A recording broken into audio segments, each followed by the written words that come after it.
Welcome to PHP Podcast. I'm Mike. And this is Orlando, and we're here for another Monday mini-sode. Yeah, so Monday minis are where we talk about one topic for a little bit less time than our normal episodes. So normally on our Wednesday episodes, we're talking for an hour plus about a lot of different things, reselling related, our own experiences, garage sales, all that kind of stuff. But on Mondays, we focus in on one topic. And today we're talking about something we get a lot of questions about, which are shipping hacks, right? Things that you can do for shipping. And there's a lot of them. We've got videos of how to ship certain things or ways that we ship and in order to save money and time. But today we're going to be talking specifically about a few hacks that can save you money and potentially make your life a lot easier. So the first one is all about flat rate shipping boxes or envelopes. And a lot of people misunderstand. They think that the box has to be nice and clean.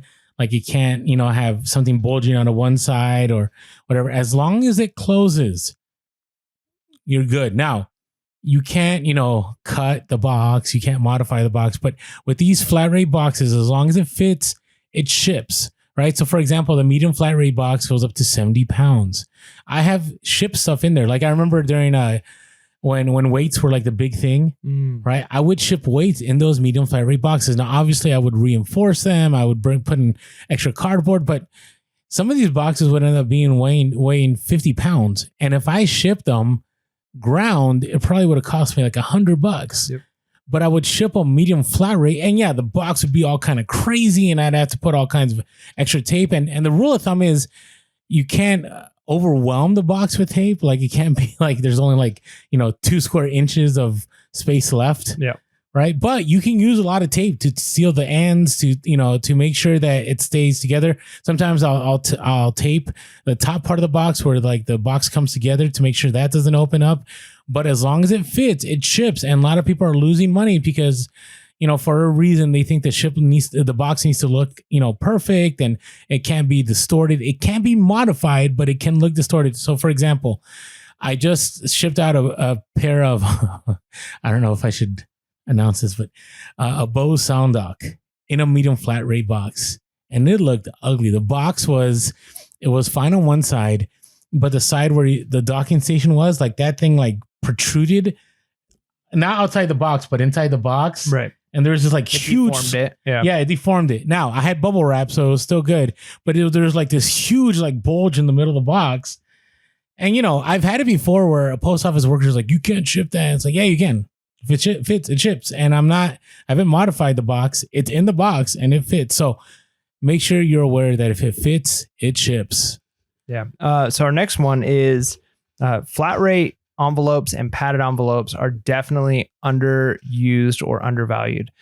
They can be used for shipping a lot of things. Like a lot of times people think, I'm selling shoes, I need to sell it and put it in a shoebox, something that fits kind of like a shoebox. A lot of these things will fit in a padded envelope, right? Shove it in there, extra padding, extra bubble wrap if you need to.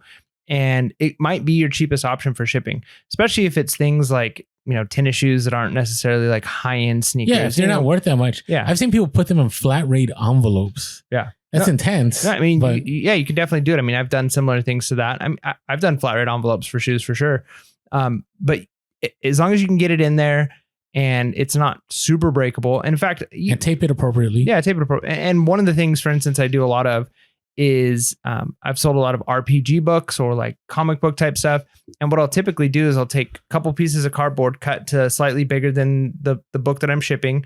I'll stick it on top and I'll tape that, and then I'll bubble wrap it. So that way it's like nice, secure, rigid. So it's not going to bend or flex while I'm in there. Stick that in a padded envelope and off it goes. And I kind of first got the idea of that when I've ordered books on Amazon and they've come in envelopes. Yeah, and some people might say, "Oh, Mike, why don't you do media mail?" And I'll answer that because if the item is worth a certain dollar amount, you don't want to send the media mail, right? Especially if it's like a time wise, because media mail is slow. So if it's a small price item, sure. But if somebody's spending $50 on a book, they're not going to want to wait the 2 weeks that it might take for media mail. So especially those higher end items, I'm going to go because people are going to look at shipping time. Hey, if I pay a little bit more and it's going to get to me a week sooner, this other guy's selling it cheaper, but it's going media mail. I'm not going to have it for 2 weeks. In the day of Prime, speed is king. Agreed. All right. Also, this one is, this is a hard one. So priority mail tape is available. So you can save a ton of money by using tape that's provided by the post office. And so We'll put the phone number here on the Minnesota. I'll put it on the description.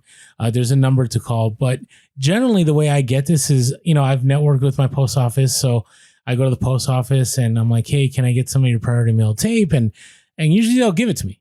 Now, if there's somebody that they don't know, it's a little bit harder, right? Because they kind of like, oh, why does this guy want this tape? Blah, blah, blah. But it is there. It's available. You can even call a number. You can get it shipped to you. And so be aware that there's tape that can save you tons of money. So check out that priority mail tape, and can only be used on priority mail. I was going to say, you got to kind of think about it like the free boxes. It's got to be used for that shipment. You can't use it for your regular eBay stuff. So be careful with that, because you don't want to be responsible for breaking any laws or anything like that. But if you figure over the course of a year, every time you ship something priority, you're using that tape, it might save you a couple rolls of tape. And that's a little bit of money, but a little bit of money can go a long way. Or if you sell a lot, that could be 24 rolls, who knows? Now, this other one gets a little tricky, and I posted a TikTok on this, and it was a good exchange with everybody. Yeah. And we talked about it even in our Discord, right? About some, correct. Yeah. Somebody that got charged. Yeah. So it's the idea of you can actually modify post office priority mail boxes, but there's two sides to that. So, and somebody had a Frankenbox of Frankenboxes in our Discord. Yeah. Right. So they took a bunch of priority mail. I think it was like 8 of them, 8 priority mail boxes, Frankenstein them together, and they shipped it. Yeah. And that's okay. I think they received that shipment. They didn't send it. They received it? Yeah, they received that. Okay. And it was fine. It's totally fine. And you can actually modify flat rate boxes. But here's the catch in all that. So if you modify flat rate boxes, it's a two-edged sword. One is that if you modify the flat rate box and you're trying to save money by modifying it, you might get charged the flat rate amount, right? Or if it's a flat rate box that you're trying to pay the flat rate price on, but you modified it, you end up getting charged that priority mail amount, right? So something that might be 13 ends up costing you 40 because you modified a flat rate box, right? And you try to put a flat rate label on it and they caught it. Okay. So you got to be careful about that. I'm tracking. You tracking here? Okay. Now the other side is in Pirate Ship. I think they talk about this. They bring up some good points. So pirateship.com is a shipping hack we're not talking about, but you should check them out because they have good shipping and good shipping prices on stuff. But, there is the human element of modifying priority mail boxes in the sense that not everybody is aware that you can do that, right? And so you might get yourself in a tough spot because people might go like, oh, you can't do this, this is, and you might get turned away, you might get charged. So I just want to read what they said, so there's a question on their site. It says, can I alter flat rate packaging? And they said, it's possible to manipulate flat rate packaging to ship weight-based priority mail, though we don't recommend it. Right? It said, as long as your priority mail flat rate box or envelope isn't sealed with the self-adhesive strip it comes with, you can technically alter the packaging to qualify for weight-based priority mail rates. But this almost never works out, and USPS will likely charge you that specific flat rate service after they deliver your package. See, they say the other side. Right. I think it's the other side where you run in danger if you alter a flat rate that they charge you the weight-based price, which can be a whole lot more. Right? So they said, we don't recommend it. While USPS should accept alter flat rate packaging and charge only weight-based rates for it, we can't say how individual postal agents or the automated package verification system will handle these kinds of shipments. It's possible the USPS APV system will still recognize the priority flat rate packaging, even if it appears much different from its original form. If that happens, your priority ship account will be charged for the cost of shipping that specific flat rate service in the first place. On top of this, USPS already offers plenty of packaging that you can order online for free. So that's the other thing. Don't modify the flat rate if you're trying to do weight-based priority, because there's plenty of regular priority boxes you can order for free that you can just alter those. But that's a shipping hack. Yep. It's a shipping hack. Our next one is, it might be a little bit controversial, but I think it's good. So when you sell an item, when you list an item, you might have it originally listed for USPS. And depending on where it's going, or you might have it listed, another service provider, but depending on where it's going, before you purchase the label, check to see the other prices, because sometimes you'll notice that, hey, UPS Ground or FedEx or some other service provider is actually cheaper. So if that happens, what you got to do is just double check the timeline. If it was supposed to arrive to the customer by June 3rd and UPS or FedEx will get there at about the same time or earlier, I have multiple times, if it's been cheaper, I've changed the service provider. So even if they said USPS, that's what they kind of paid for, as it were, when they paid for the shipping.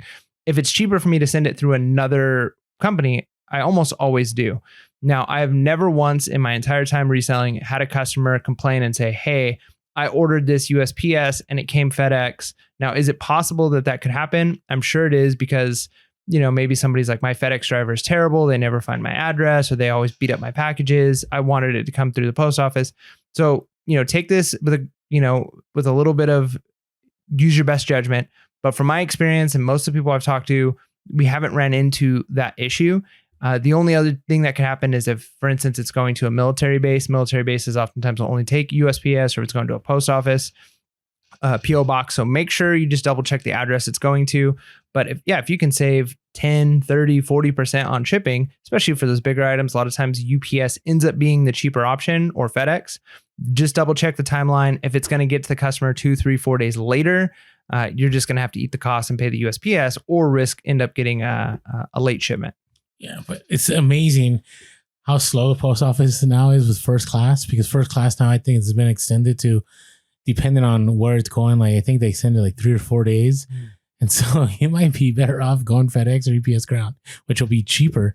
Even with priority, that may happen. So, hey, a lot of the stuff we talked about here hopefully should save you a lot of money and time, whether it be, usually flat rate boxes, modifying boxes, getting priority mail tape, checking timelines, all those different things. And we talked about a lot of these in our Discord. And so if you haven't checked out our Discord, it's open to our Patreon members. You just go to patreon.com/PureHustle Podcast, and you'll find our Patreon there, or you can go to the link below.